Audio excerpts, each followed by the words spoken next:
Live from MMA Fighting Studios, this is Between the Links. And now, your host, Mike Heck.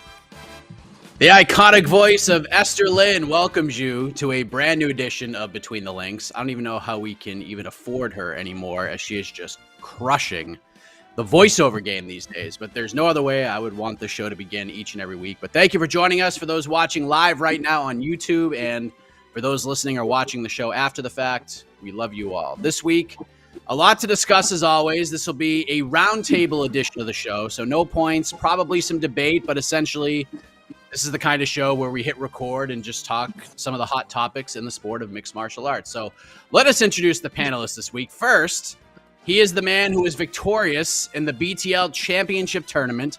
He doesn't feel like a champion in his own mind, but in the books, on that plaque of title holders in the offices of the BTL championship committee, his name is etched in there as champion. From MMAfighting.com, Mr. Jed Meshew, in what I believe is his first panelist appearance since jumping on full-time with us over at MMA Fighting. Is it not, Jed?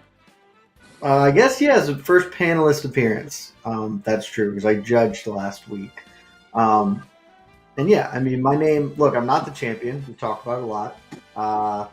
My name's on that plaque a lot, certainly. Many instances of it, but just not this particular instance. But I did have one problem with what you said, Mike.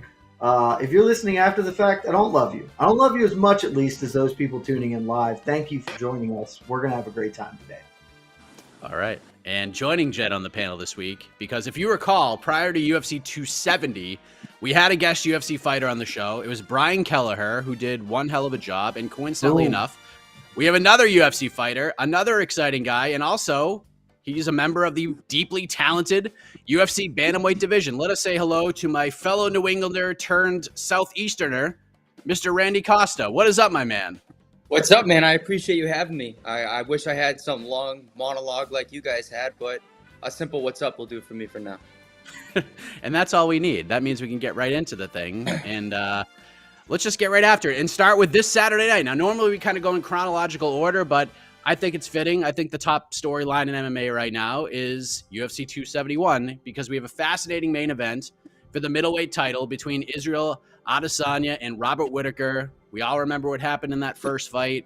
Whittaker has earned his way back, seems in a tremendous place mentally. Adesanya comes into this fight, just signed a very lucrative multi-fight deal with the UFC ahead of this fight. Personally, Jed Meshew, I love this matchup. I think the timing is perfect for it. I think these are the two best middleweights in the world by a pretty wide margin. I know there's a guy over in Bellator you would say is probably in that spot. But I feel like we're going to get the absolute best versions of both of these guys on Saturday. So at this point, we're just 2 days away from this fight. Where do you gauge your excitement level for this rematch?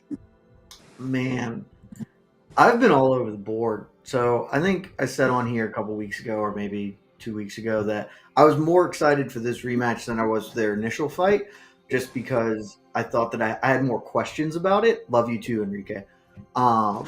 Because going into the first match, I felt extremely confident about what would happen, and it turned out exactly like I thought. Like, I just thought Robert Whittaker had nothing to offer Israel Adesanya, especially with kind of the build-up and how he'd been talking and feeling that Izzy was winning the mental battle on top of his technical edges. I just didn't think that fight was going to be all that competitive, and it wasn't.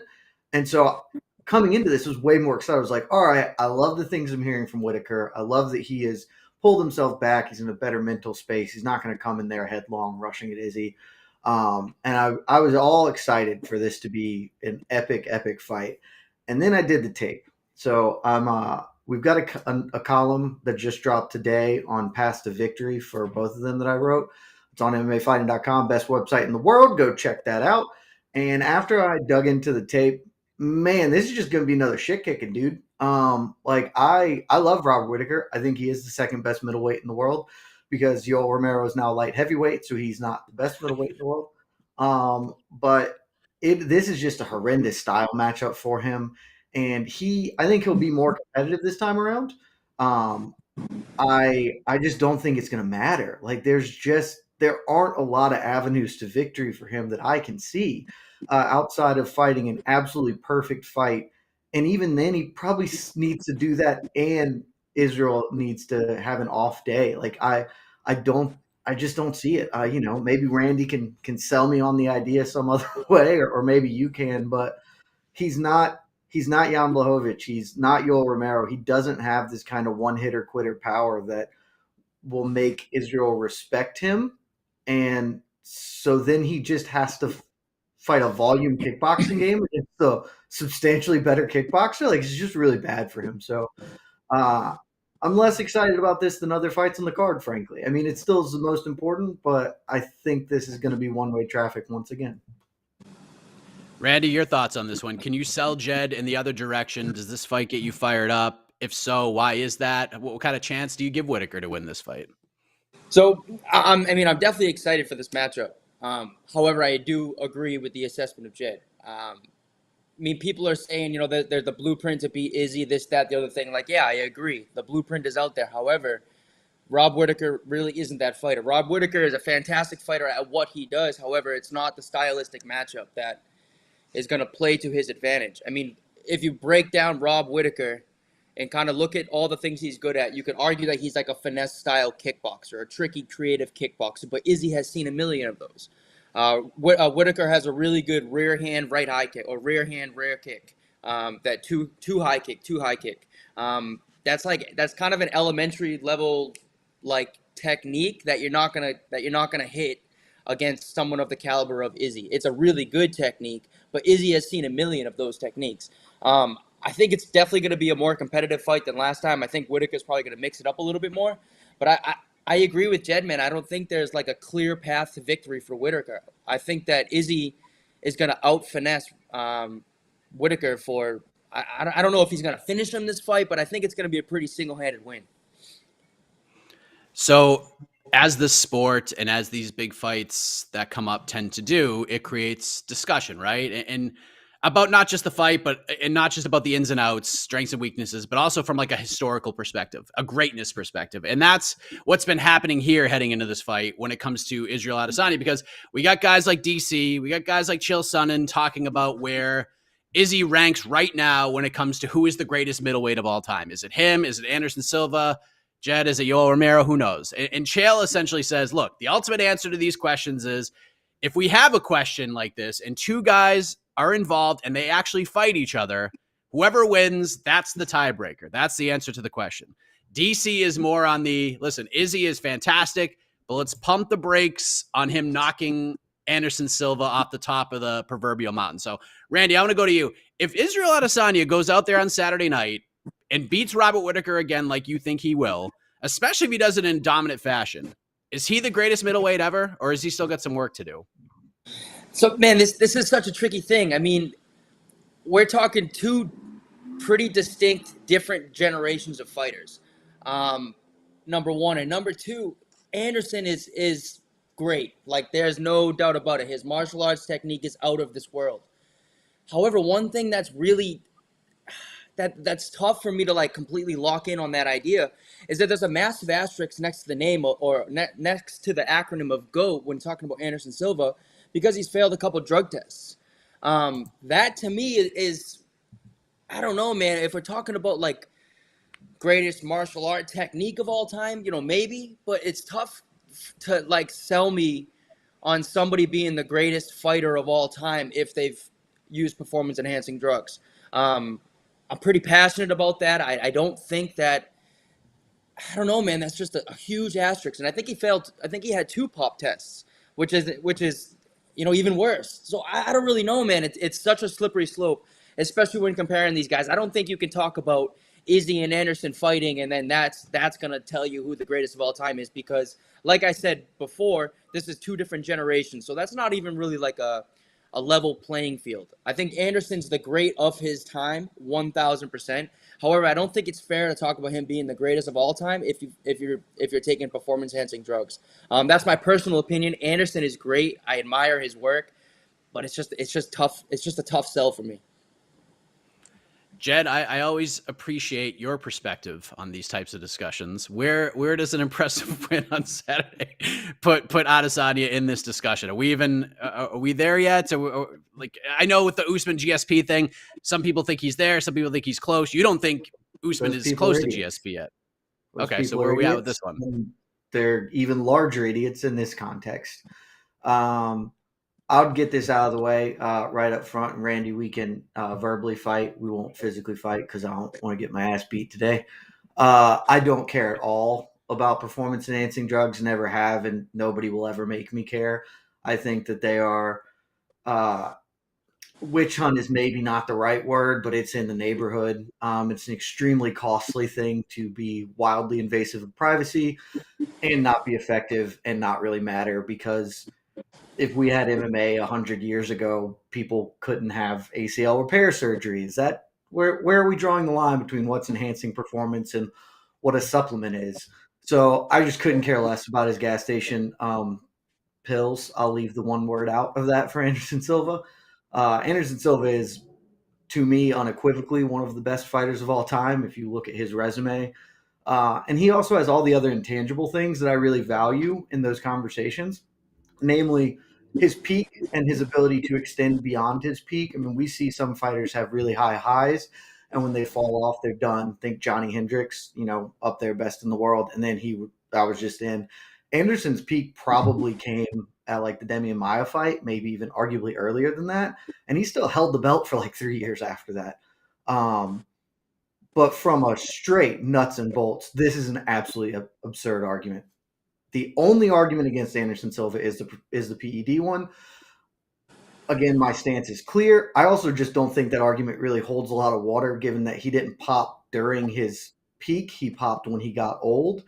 And a pretty credible read of that is, yeah, he got old and wanted to stave off being old by taking drugs. So I just don't think any of that matters. And he has 10 title defenses, and Izzy has 3, and will have 4 if he wins this one. Like, Anderson spun generations. He defeated, off the top of my head, 3 Hall of Famers, 4 Hall of Famers in title defenses, not counting Forrest Griffin. Like, this it's just ridiculous. Chael's idea that Izzy beating Anderson, despite the fact that Anderson's 40, is absolutely patently absurd. This whole thing's dumb, and it just speaks to the moment we're in, where everything is the best it's ever been, even though it's not, because we have historical context to things. So, yeah, sure. I'm confident that when Izzy wins, Joe Rogan's going to start that conversation on air, because he did it like 3 fights ago with Usman. So that man loves to be ahead on his bad choices. So, yeah, that's probably what's going to happen, but it's all dumb. So let's talk. Let's talk about the Whittaker side of things, Jed, because like you said, he's handling this build incredibly well. He learned a lot. He's grown a lot from the last fight with Adesanya. And while he is the second best middleweight in the world, there is a lot on the line for him in this fight. And Whittaker told me when we spoke ahead of the fight that it's not really about wins and losses. It's not about the title. He just wants to feel like he was very satisfied with the effort, that he leaves everything in that cage, the chips fall where they may, and he is happy with that as long as he gives his best effort. On the sports analytical side, Jed, outside of the title and a chance at righting a wrong and getting this loss back, what is on the line for Robert Whittaker in the long run on Saturday? Man, I haven't heard that quote from him. I don't know how I feel about that quote, because objectively it's correct. Like, that's what you're supposed to say. But so few people in the world are really able to internalize that and have that be true in their soul. So I got to process that one from him. But from a nuts and bolts standpoint, I mean, he needs this win really badly, because I don't know what he does if he loses. There are a couple of tried and true plans of attack when you become the Rich Franklins of the world, who lost twice the champion, and you're just kind of in that boat. And they're normally change weight classes. I just don't think Robert Whittaker can move up a weight class and have sustained success. 205. He is not a huge middleweight. He would be tiny against mini 205ers. And I'm not sure he can make. I think he could physically make the welterweight cut again, but I just don't know if he wants to put his body through that. So then he's just sort of picking up scraps in middleweight. And there are a lot of things about the middleweight division that I think are good and valuable, but it is really short on names at this point. And frankly, Robert Whittaker has beaten many older, old guard guys in the division. There are not a lot of, guys running around at middleweight that are Legends Tour fighters that he can just kind of spin his wheels with, main event fights against. He's just going to have to keep fighting like Sean Strickland and whatever. And look, at the end of the day, this is prize fighting. He gets paid to fight people. But I don't know if that. I mean, he's talked before about how when he was in such a bad headspace, it was about motivation and kind of. I don't know that he's going to have that same fire to just keep winning fights in a division where he has no realistic path to a title other than Adesanya either leaving the division or losing to somebody else. So I think he really needs it to have any sort of career clarity. Otherwise, I frankly wouldn't be super shocked that he might retire or consider stepping away from the sport. He's an interesting dude, has a lot of other things going on in his life, really values his family time, and maybe he just says, hey, I can't be the champion. I'm going to spend time with my kids. Randy, what do you think? What is at stake for Robert Whittaker? Because a win would be absolutely massive. He's the champion. He said one of the things that really hampered him heading into the first fight is just being the champion. A lot of people just don't understand the weight of that when they first hold the title. We've heard Rose Namajunas talk about that. We've heard Demetrius Johnson talk about that. We've heard other fighters talk about that. The weight of the belt, it was almost like a weight lifted when they lost the title. It was almost like a lot of that pressure was taken off. But now he seems to be like, if I know it's, and Rose is kind of in that same spot. So what do you think? What's at stake here for Robert Whittaker? So I like Jed's viewpoint on a lot of things, and I agree with a lot of the things that he said, but I disagree with some of the things as well, or not entirely agree with some of the things. I think with a win, obviously, it does wonders for his career. I mean, that's kind of a given, but let's talk about the losses. So I think even with a loss, I don't think he's that far away from getting back. I mean, you have another pivotal matchup, Cannonier and Brunson. You have Marvin Vettori still in the mix. I don't think the path back to the title is that that far away. The motivation, however, may be a different story. But there are so many what ifs with the Izzy thing, because Izzy's floating weight classes. You don't know what's going to happen where. All of these things are assuming that one, Izzy wins, and two, Izzy stays healthy. I mean, this is MMA. How healthy can you stay when you're bouncing two different weight classes and doing 5-round fights? Obviously, I don't necessarily think it's like a must win in terms of his career for Whittaker, but it's gonna be it'll probably be another at least 2 years until he can get another chance. Just given the state of the division and what Izzy's planning to do. Izzy just signed like the second biggest deal ever in UFC history. I mean, what's that going to entail for him in terms of how often he's fighting, etc. So I definitely do see where Jed's viewpoint. I agree with most of the things, but I don't entirely agree with some of the things. I don't think a loss is that detrimental to his career, as long, of course, as his motivation is still there. If his motivation is there, then he definitely has a clear path back to the title. Maybe not his next fight, maybe not in 2 fights, but it's still pretty clear. Yeah, man, Izzy's whole situation's tricky, because it's not even this fight that is determining what's next for the middleweight division. It's what's next for the middleweight division, what's next for the light heavyweight division. There's so many moving pieces. And then, Ali Abdiaziz is talking about doing Usman versus Izzy. And while Izzy isn't on board with that yet, I'm sure that, the dollar signs, I'm sure, may speak otherwise. But who knows, man? I don't think it's a must win necessarily for Whittaker, but it's a pretty like fork in the road in his career for sure. Yeah, I mean, I definitely see both sides. I'm probably leaning more towards Jed, because, I mean, especially if this is a dominant win. Like, now, if Whittaker loses a split decision, that's a different story. Another win or two, maybe get back there. I'm sure the competitor in Adesanya would be thinking, man, like, I'm happy to retain the title, but I'm not happy to, like, get that finality, all right? Even his coach is saying, it was great to knock him out the first fight, but I want a 5-round whitewash. I want a fight where we just dominate pillar to post, beginning to end, and then we know we have that finality. We could officially move on for Robin. Listen, Robert Whittaker can have a very healthy career, and I mean this in the most respectable way as possible, as the Caitlin Chukagian of the middleweight division, where he could just headline fight night cards and just knock off contenders and just keep his spot on the mountain, just knock everybody down. Like there's some value there. You can do that. The Rich Franklin role. Like that's a good role, but I just don't know.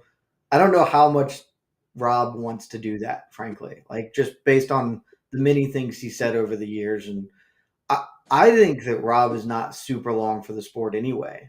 Maybe he is. Maybe the financials are just so good for him. But he just has a lot of other things that he takes interest in. And before he lost the belt, he had talked about, not really having the fire anymore and maybe not being that interested in doing this all the time. Like I think he totally can. He's the second best middleweight in the world. I think he's by a pretty clear margin too. Like I would pick him to beat any other middleweight not named Israel Adesanya. But it's just whether he wants to do that for the next couple of years when instead, he's got a gym he's running. He can do all these other things. He's huge into games. Like he can do a bunch of other stuff. And he's a pretty thoughtful and, invested guy. I just don't know if he wants to do it that long.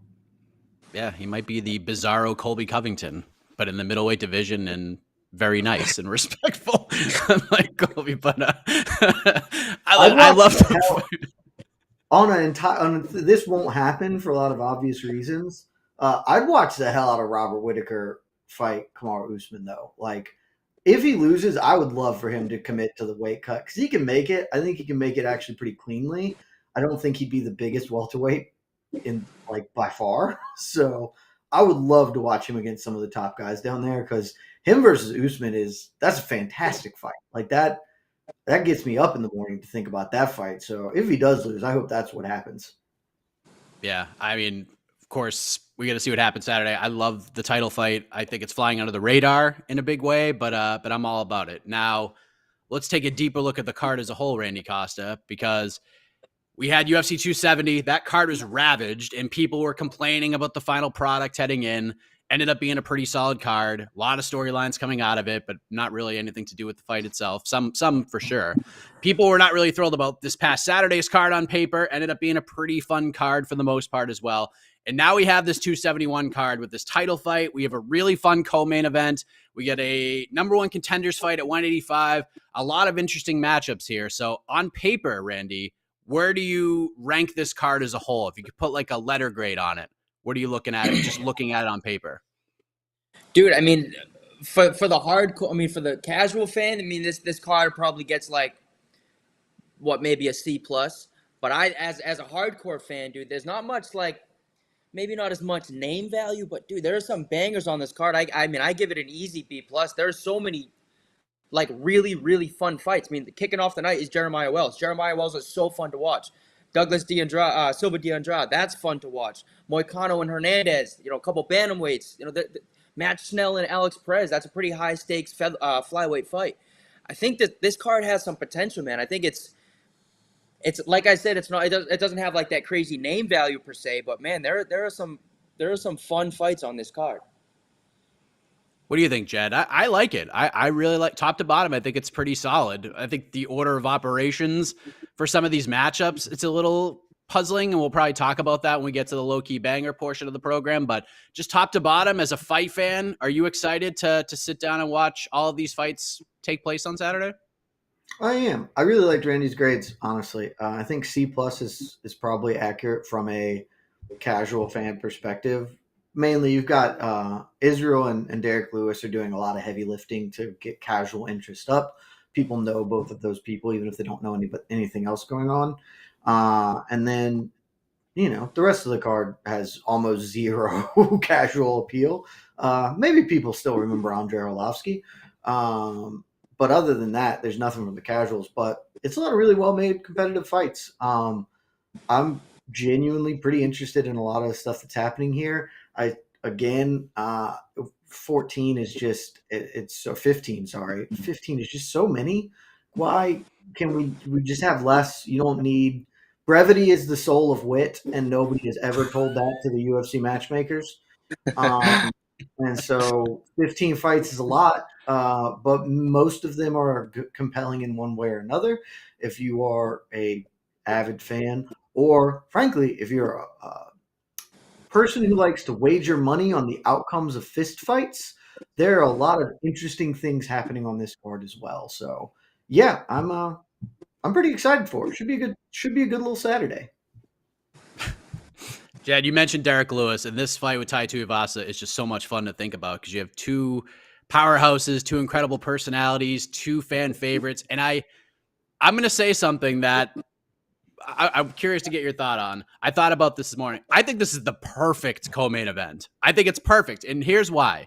If you could put together a co-main event in MMA, isn't this everything you would want? Because, yeah, somebody's got to lose, and that sucks. That's probably the worst part about it because both these guys are so likable. But at the same time, nobody's really hurt by it.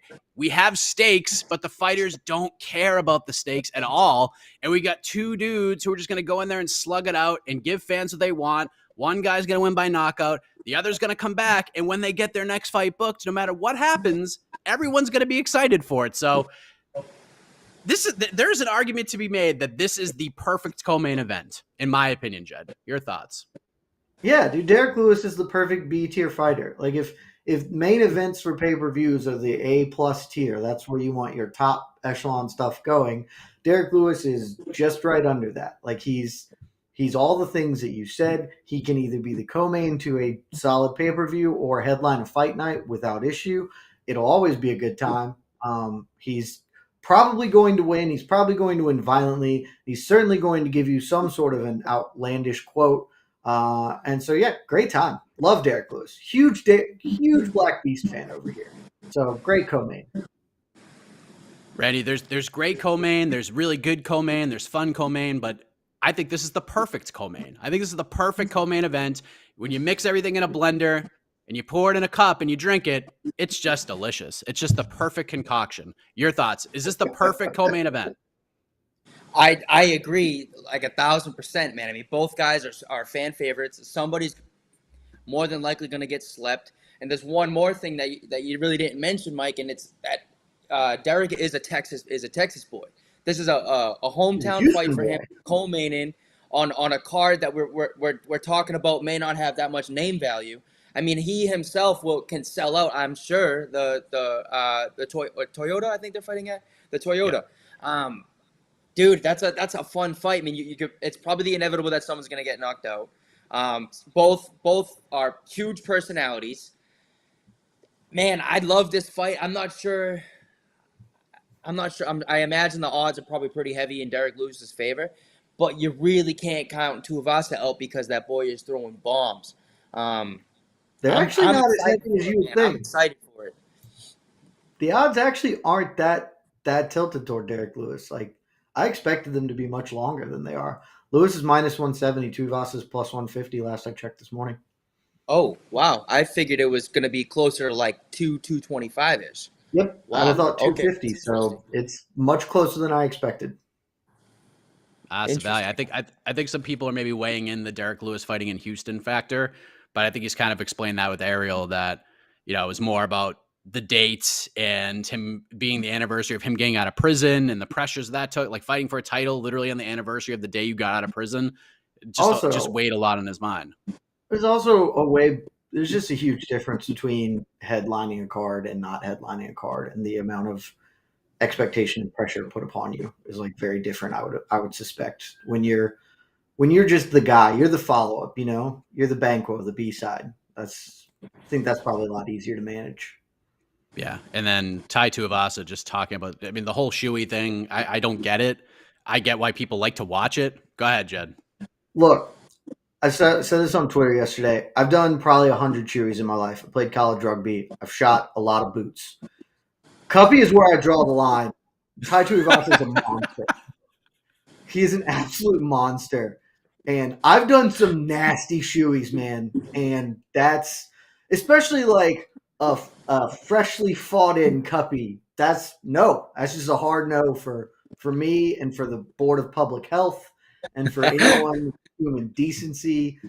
Tai Tuivasa, you are an animal. Yeah, I don't know if I'm looking forward to even the possibility of a Cuppy. I'm absolutely looking forward forward to it. You're Come looking on. forward to it? Oh, You Hey, got I'm to. fucking here for it, man. I'm here It's for a You're here train for it wreck. too? You can't not look at the train wreck. There you go. It's like we said Victor Henry's name in case he's all over the damn button. So, last thing, low-key banger, Randy. What fighter, storyline is not getting enough love and attention, but it's just really sticking out to you?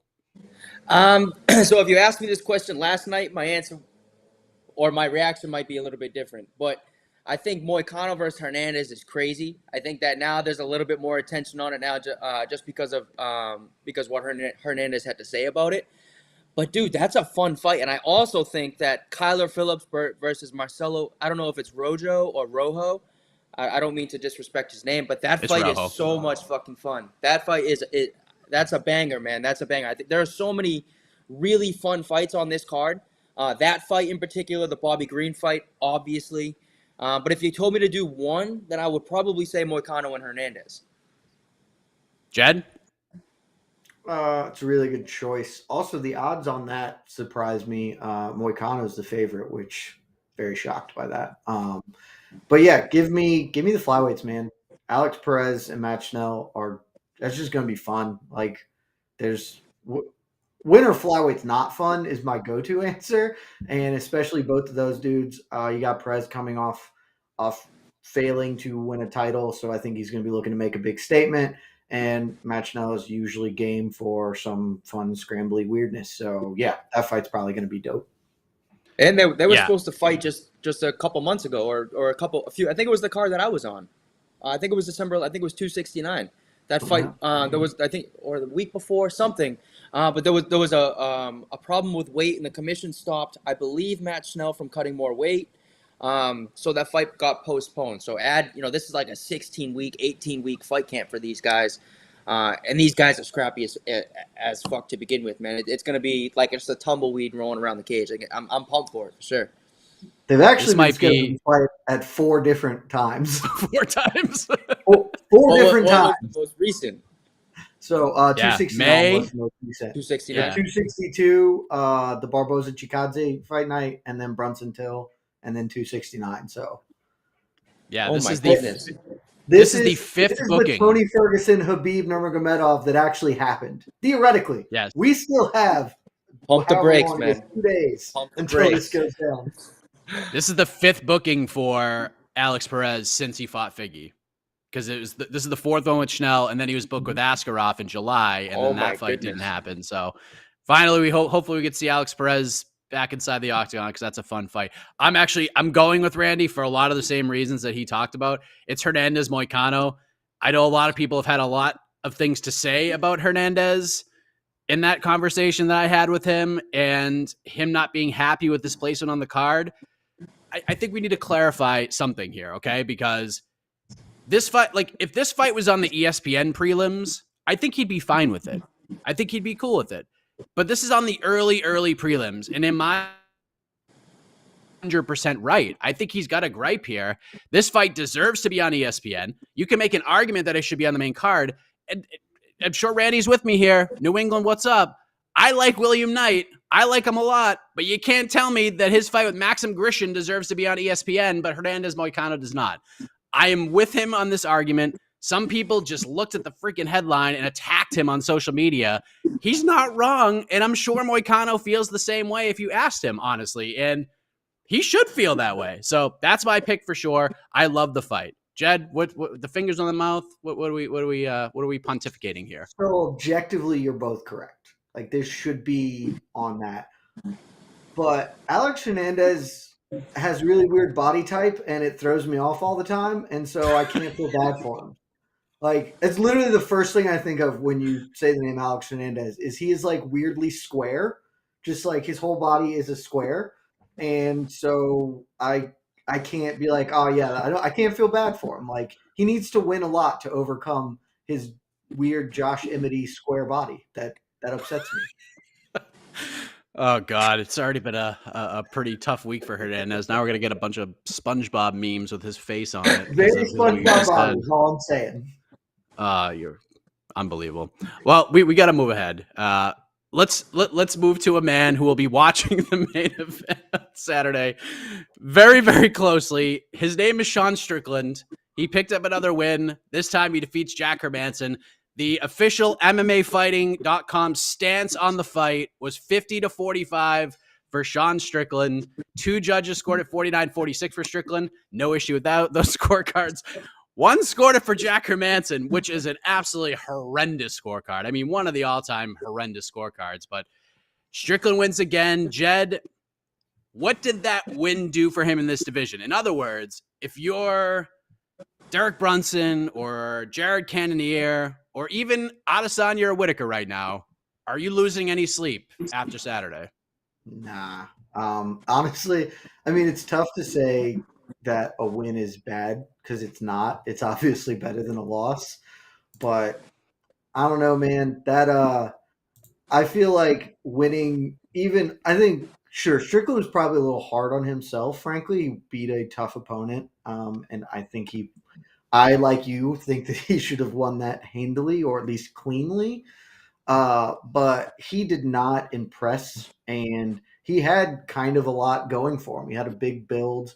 There were we talked a lot about him beforehand, and then it just ended up being sort of meek and just not that interesting when was finally given the chance to really be put on the stage, and just didn't really do a lot. I mean, I don't know. I just not his best performance. Sometimes you have off nights, but I left that fight thinking I never thought he had a great chance against Izzy or Whittaker. I left that fight thinking, okay, well, he probably is not beating like Cannonier or any of these other people either, and so he's just a good, solid top 10 middleweight. And there's nothing wrong with being a good, solid top 10 fighter. It means you're one of the 10 best people in the world at your job. But in sporting context, that's a tough place to settle in a lot of ways. What do you think, Randy, for the fighter's perspective? Because, like most of you guys and gals, he was pretty hard on himself for that performance. Jabbed Hermansson over and over and over at will for 25 minutes, did pretty much whatever he wanted to do. But he's also one of those guys that is kind of an anomaly in MMA where it kind of, I don't know who really to compare him to here, but you know exactly what he's going to do. Like when you fight Sean Strickland, you know exactly what he's going to do. He's going to march forward. He's going to land that jab over and over again. He's going to throw a bunch of volume, pressure you like crazy. You know it's coming, but no one at 185 has been able to stop it. What did that win do for him beating a guy like Jack Hermansson? I think, like Jed said, I mean, a win is never bad, right? But I mean, this is close to like worst case in terms of winning because it wasn't like a wildly entertaining fight, which is kind of against everything against every fight that Sean typically has. Typically when Sean fights, it's a wicked fun fight, right? We kind of know that. He's fun to watch. There's a reason why he was headlining the card. But I mean, he came out and he's been saying that, super hard on himself, obviously, and saying that he let like the suits get to him and all that stuff is probably true. I do see where he's coming from with that. But he certainly didn't I don't think there's this is the guy that has to get the next title shot. There's nothing that jumped off. It was a pretty boring fight. He fought a safe fight. It wasn't he didn't over engage. He just kind of played it safe over the course of 5 rounds. I don't know how somebody had Jack Hermansson winning that fight, but I don't know what they were watching, but it certainly wasn't Strickland versus Hermansson. But I still think that Strickland can get into the top guys. I don't think he beats a lot of the guys, but I think, you can call me crazy, man. You can call me crazy. I mean, the style fighter that Izzy is Izzy relies a lot on finesse and things like that. Strickland's gonna march forward. I don't count Strickland out of a fight with Izzy. I don't think that Strickland can necessarily beat a lot of the top 5 guys at 185. But stylistically, dude, I think Strickland's close to a nightmare matchup. It's a guy that's gonna walk forward with his hands up and he's just gonna jab you straight in your face. What are you gonna do? How are you gonna hit a guy with his head up, with his hands up, just walking straight forward and just jabbing your face off? I think that jab will disrupt a lot of the rhythm that Izzy has. Like I said, I don't think that Strickland can or will be most of the top guys at 85. But stylistically, I think he gives Izzy a lot of problems. But I don't think we're going to see that fight. I think there are too many people in the way and too many hard stylistic matchups for him to get to until he gets that matchup. But I'm here for an Izzy versus Sean Strickland matchup, but not for the belt, and certainly not yet. What, Jed? He's poor man Marvin Vettori. Like that's, or maybe not to use this term, but to bootleg it from him saying it himself, white trash Marvin Vettori. Like he's not as big or strong as Marvin Vettori, but he just walks forward and jabs a bunch, and that's really effective and honestly a really good game plan. But like I don't know. I didn't see Izzy struggle with Marvin Vettori, who can take a shot like unbelievably well. And I think he just murks up Sean Strickland at this point. Like I could be wrong. I'm wrong all the time, but I don't. We just saw Izzy beat a better version of this style. I have no doubts that Izzy would toast him. The build to that fight would be I don't know what to think about the build to that fight. So yeah, it would be something. All right. Jed, who was the MVP of UFC Vegas 47? Strickland won the main event, but he was not the MVP of the night. Who was the MVP of the night?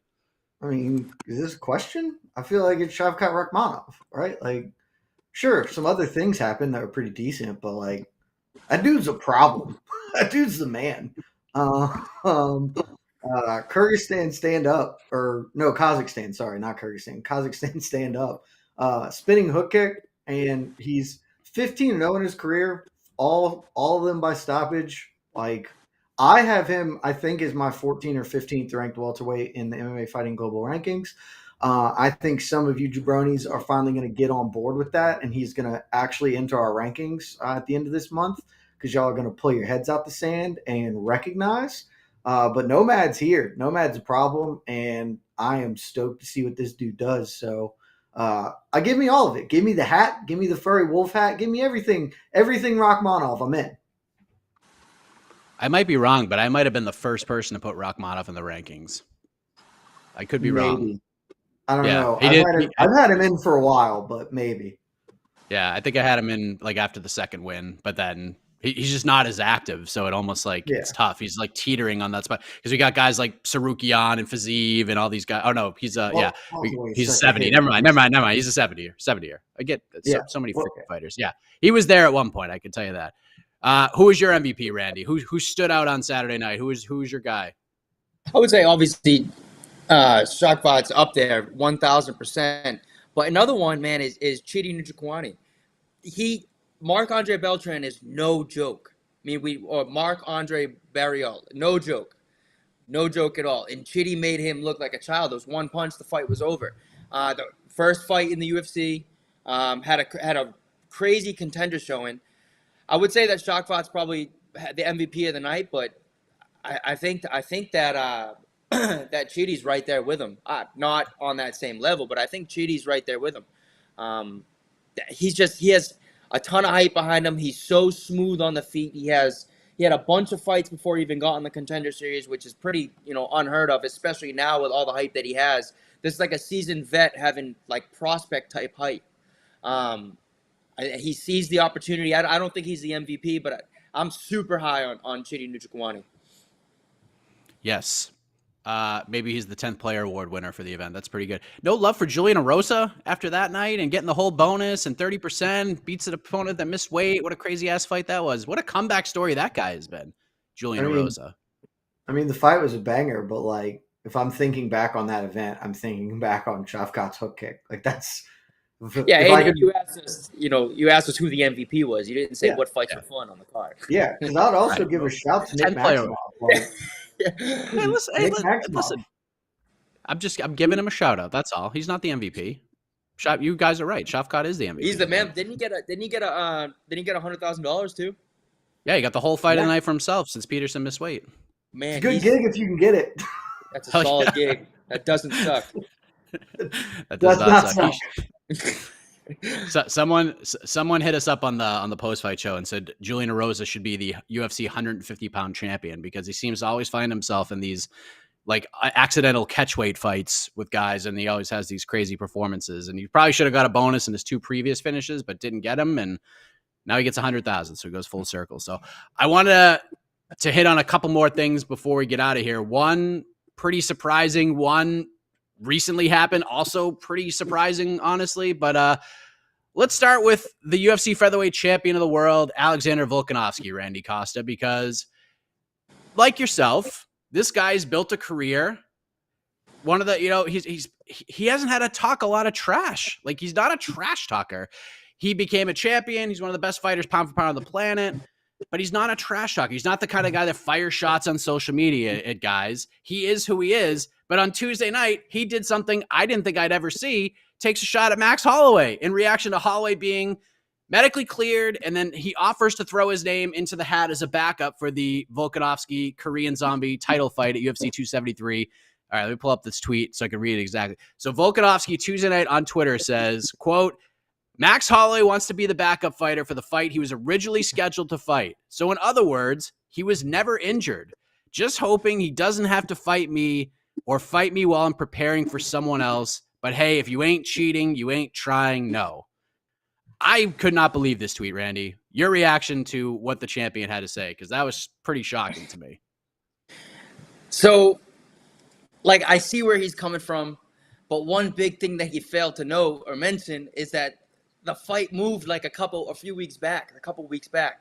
That's like a fucking huge note, right? Because, I mean, if the dude can't fight in 4 weeks because of an injury, why can't he fight in 8 weeks? He's cleared now. The fight has been postponed. Max didn't say he didn't want to fight Volkanovski. Max said he doesn't want to fight Volkanovski on that date because he cannot get cleared to fight, right? Or he didn't even say that. He just didn't get cleared. So if the fight gets moved a couple of weeks back, I mean, that excuse of him pulling out of the fight is no longer, it's no longer valid, in my opinion. I see where he's coming from. I get it. I agree. But you can't fail to note that very important, little tidbit. There was a 4-week or 3-week difference from 2 fights that he's talking about. I don't know, man. I see where he's coming from, but I don't know, man. The date pushed back, it's just kind of hard for me to, understand the validity of that argument.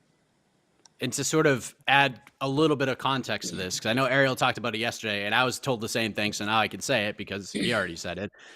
When Holloway basically had to withdraw from the targeted fight, him and his team said, listen, basically told the UFC, if you can find, if you get somebody else, fine. It's up to you guys. They left it up to the UFC. If you guys can fight, cool. If not, I'll fight whenever. That's basically, and the UFC went out and they found Zombie, and there you go. So it's not like Holloway was fight this dude, but he was trying to be kind of a company guy from their standpoint. So just kind of putting that out there. But Jed, I am sure that you have been waiting to find a way to express yourself on this very topic in over 280 characters. What did you think? What is he trying to do here? Is there a method to his madness that I'm just missing? No, there's not a method. The method is, I think Alexander. I'm gonna play full armchair psychologist. I think Alexander Volkanovski is genuinely bothered by the lack of respect he gets from fans because his 2 fights with Max Holloway have been so close, and because he caught a rash of crap from them for essentially saying, "I don't want to fight Max again. I've beaten him twice. I'd like to fight other contenders," which is totally justified. Let me be extremely clear. I've been pro Volkanovski in a lot of this because he's right. He has 2 wins, in my opinion. They're not controversial at all. I thought he won both fights. And he should want to beat other contenders. I think that's a valid concern and request from your champion. But I think that the way fans have treated it, it's gotten to him. It has dug under his skin. And so he gets this way. And we saw it with Brian Ortega, in the tough thing. Volk seems like a really chill dude, but I think he has a really real quick trigger on what is going to bother him in some respects. And Ortega bothered the crap out of him on that tough season, if you watched any of it, for stuff that is, I would say, legitimate, but also he probably got bothered by it too much, which is probably why he's a champion. And write words on the internet for a living. But in this regard, like, this is just insane. Randy nailed it. If for no other reason, this would be insane because it's not the same fight date. That's just the difference maker here. Look, he doesn't talk trash for a reason. It's because he sucks at it, and so he shouldn't do it. Like, he just don't. Look, Mike, you and I have talked a lot about how I would love to start a fighter consulting business because I think that I could get fighters to be more interesting. And the UFC certainly should do that from a promotional standpoint. But it's not by just do the Colby Covington thing. Like, some people can, some people can't. And Volk can't do that. Like, he just is trash at this. And this was so, like, if you're going to say that about somebody, you can't say it about a dude who's already fought you for 50 minutes and arguably beat you. He's clearly not afraid of you. He's fought you for an hour and you haven't killed him. So why would he be afraid of you? He's also been aggressively campaigning to fight you while you have on multiple occasions been like, nah, dude, I want to fight other people. Not that that means Volk is scared of Holloway, but one of these two men has been all in on trying to fight the other, and it's not been Alexander Volkanovski. Like, it's just the stupidest of all possible trash talks. Like, yeah, Max Holloway tried to fight Khabib Nurmagomedov on 2 weeks' notice. I'm sure that dude's afraid of you, man. He's fought for an hour already. Like, come on, just be better. Like, it's just be better. You could say a lot of things, or you just don't have to say anything about this one. It's totally okay to just be like, cool, Max, I'm going to focus on Zombie right now. You and I can settle up later. And that's okay. Like, it's just, again, I think Alexander Volkanovski is one of the 3 or 4 best fighters in the world. I don't believe he gets nearly the amount of respect he should for his resume and for just how talented and good he is, because I think he is a truly special fighter. But all of that specialness stops when he gets on the Twitter or on the microphone, and he just needs to quit doing that. Like, go do your cooking show on YouTube, man. That's at least entertaining, and it's more your speed. Because this ain't it, bro. It's just not it. That was quite the promo right there. Clearly very off-brand for Volkanovski. Pretty surprising stuff for sure. But let's talk about something probably a little more surprising, Jed, because it seemed like we were on the road to a Kayla Harrison return to the PFL. By all accounts, and everything I had been hearing, this was just missing ink on a piece of paper. And now we find out, thanks to our friend Ariel Helwani, she is reevaluating things. Talks have hit a snag, and now Kayla's career cup is essentially empty. So, Jed, here's my question. Because PFL seemed to be the favorite from Jump Street. In my mind, in your mind, in most minds, get that money, make a milli every season, get paid handsomely in between, easy peasy. Jed, how the hell is this possible? PFL, all of this, how did this get so screwed up? Do you think PFL shot themselves in the foot, or did they just somehow lose? Like, how did this happen? Did they just lose their biggest star to the UFC or Bellator in a matter of 24 hours? My guess is no. This rings. I saw the first tweet that went out last night. The bet on yourself or whatever, and that it just gives me real strong Conor McGregor I'm retired vibes. My guess. I have no inside knowledge. This is entirely speculation. My guess is that Kayla had decided ultimately she's going to re-sign with the PFL for all the many reasons we've talked about. She can make $1 million pretty easily. It's a short-term contract. She's just going to be locked in for 1 year. She can get the Julia Budd fight, which is a relevant fight for her legacy inside that organization and just, in general. And so there's enough to do to keep her there 1 more year. And then she can move to Bellator or the UFC, kind of branch out after she gets 1 more year of rep under her. I still ultimately think that's what will happen. My guess is that she asked for something, a concession to be made, a little bit extra money in one regard, or something like that. I don't know what the one thing would be, but kind of all the reports saying this was on the 1 yard line, and now been stuffed 2 consecutive runs up the middle. Still feel like we're ultimately going to get it, but I think this is her playing whatever kind of leverage hardball she can with the PFL, whether it's to get a little bit more money, whether it's to even just have the opportunity to maybe go fight in another organization instead of doing a, for all intents and purposes, fabricated lightweight tournament. Like, again, the PFL really offers her $1 million and Julia Budd. Those are the two things that they offer her that matter. Beating 2 or 3 other women on her way to getting the $1 million is unnecessary and does very little for anything other than giving them viewers.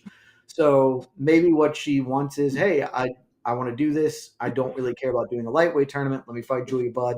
Maybe bring somebody else over. I'll fight them. But also let me see about maybe branching out to do something else. And maybe they want to say no. And so now she's playing hardball. But I think ultimately she's just going back because it makes all the sense in the world. If Bellator and the UFC didn't open up the money truck already to steal her away, I don't know why things would change at the 11th hour from their perspective. So I just don't know what would ultimately be a big change here.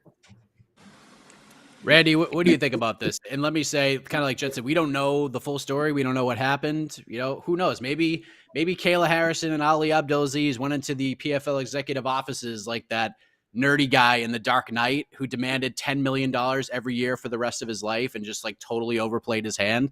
But I doubt that's the case here. What did you think of this whole thing?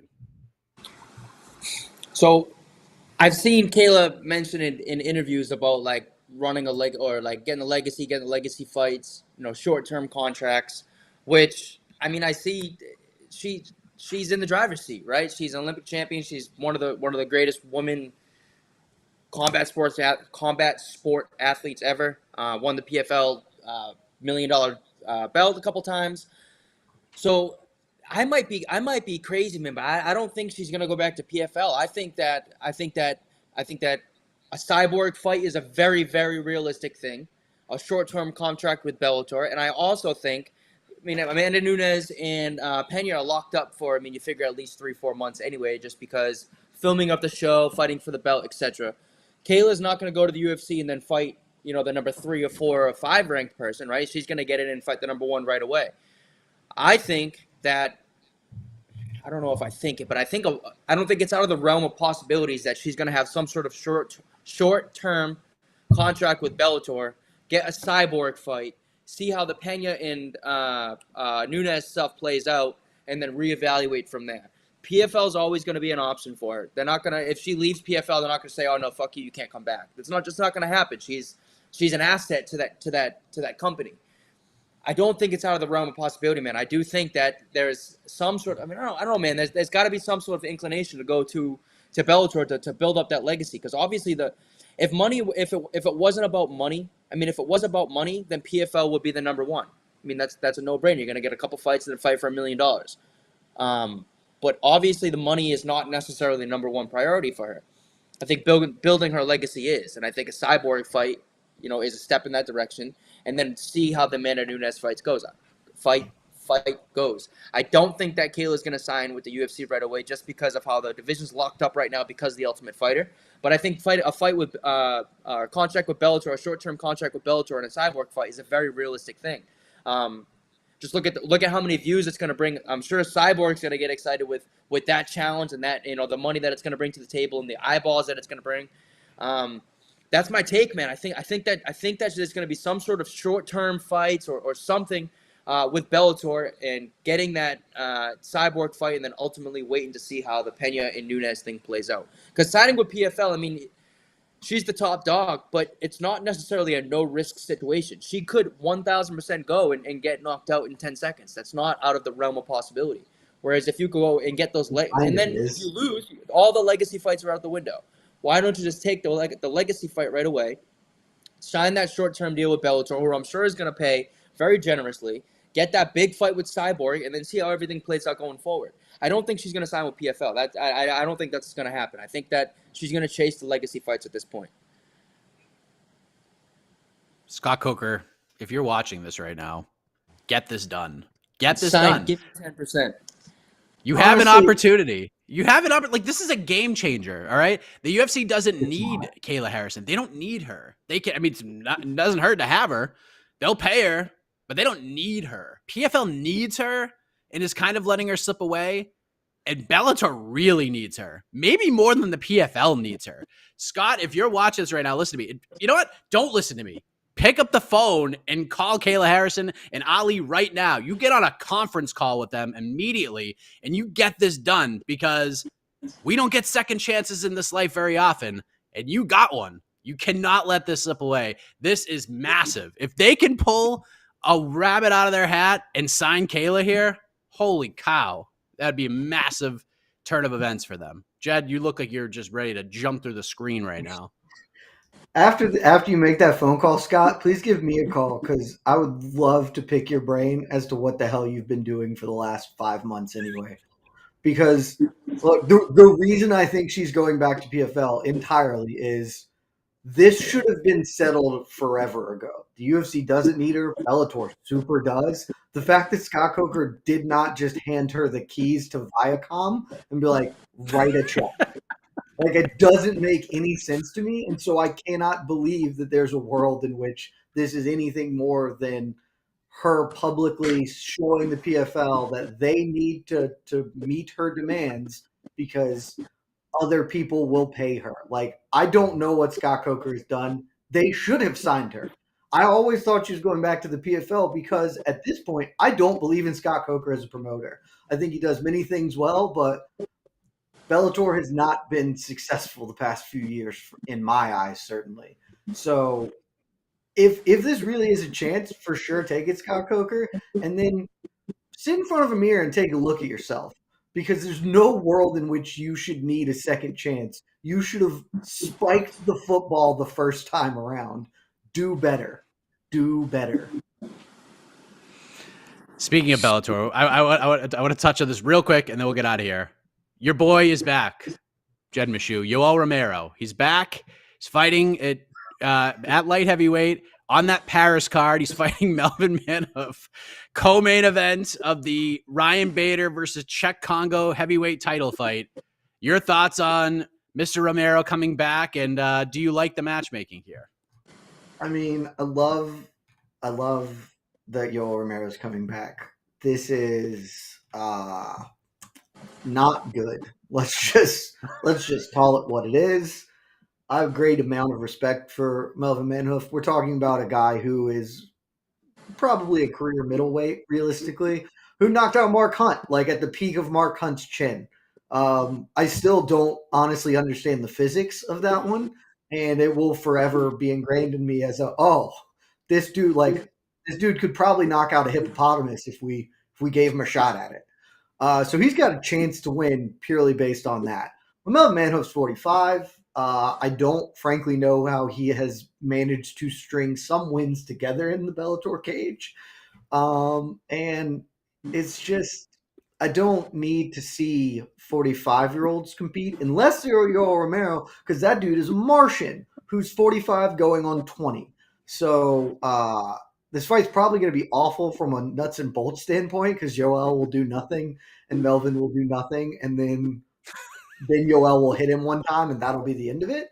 But I'm always going to stand the true middleweight GOAT, Yoel Romero, greatest middleweight of the past 10 years, certainly, and should have been a UFC champion, and I will forever believe that. So I'll tune in because it's Yoel, but man, I'm not going to feel great about it. Is this going to be appointment viewing for you, Randy Costa? Is it already on your calendar? We can't do anything on May 6th, okay? Because I have to watch Yoel Romero fight Melvin Manhoef. I mean, I'm going to watch, right? But, I probably wouldn't use the verbatim that Jed used, but, I'm not exactly thrilled to watch this fight. I don't really see what the sense is behind it. I think it's a pretty straightforward win for Yoel, and I'm not sure what it does for either guy aside from get paid. But that's fine, because that's what we're in this for. I don't know, man. I'm always excited to watch Yoel fight. The dude's a freak. He's an insane athlete. To talk about he's in his 40s is just fucking asinine. Like, that's like too crazy to even believe.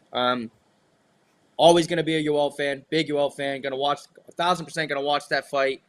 But I wouldn't necessarily call myself a supporter of that matchup. What? Holy shit. What? I did not realize this until right now, and that was an honest to God reaction. What? Melvin Manhoef is ranked in the Bellator light heavyweight rankings. That is a true statement. That man is number 10 in the Bellator light. Because when Randy said, I don't know, I was like, honestly, I don't even know who else they get to fight him. It's not like they have a super deep 205 weight class. Like, you can go fight Lyoto. I mean, sure, whatever. And I pulled it up. Melvin Manhoef is number 10 in Bellator's rankings. Whew! That is a tough scene. This is why we tell you, ladies and gentlemen, the only rankings that matter, MMAfighting.com. They ain't the That is Bellator ones, that's for damn sure. God, yeah. I mean, we've had many of episodes picking those rankings apart, but yeah. So that's a thing that's happening May 6th in Paris, France, and I feel like Yoel Romero is just gonna be so hard to match up in Bellator. Like the Rumble fight was really cool. We were all in on the Rumble fight. And then, Rumble's dealing with the health issues, and we get Phil Davis, and nobody liked the idea of him fighting Phil Davis. It ended up being a waste in people.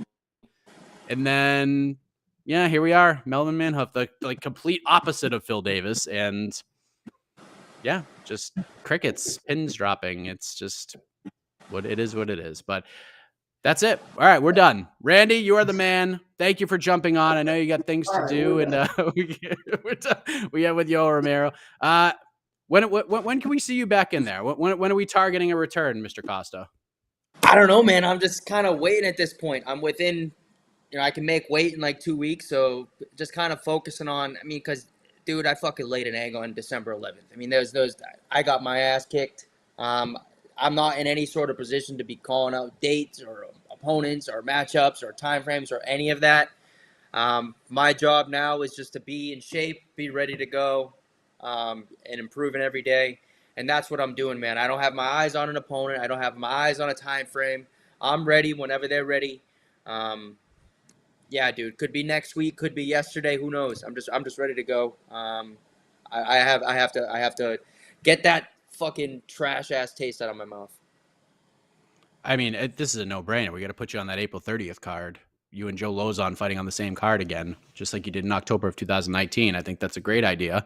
And we can put you in there with anybody. I think that'd be a tremendous idea. Jed, I believe you will be joining us for the preview show tomorrow. Is that accurate? I will, and I have 3 things to say, and then you can wrap us. 2 of them are to Randy. The first one, Randy, you absolutely have the right to call people out and do all that. Believe in yourself, buddy, because you're a handsome man. 2, on your handsome manness, drop the skincare routine because that's working for everybody. And number 3, entirely going to pivot entirely away. Everybody go to MMAfighting.com. Read To Hell and Back. It's a story by our own Damon Martin.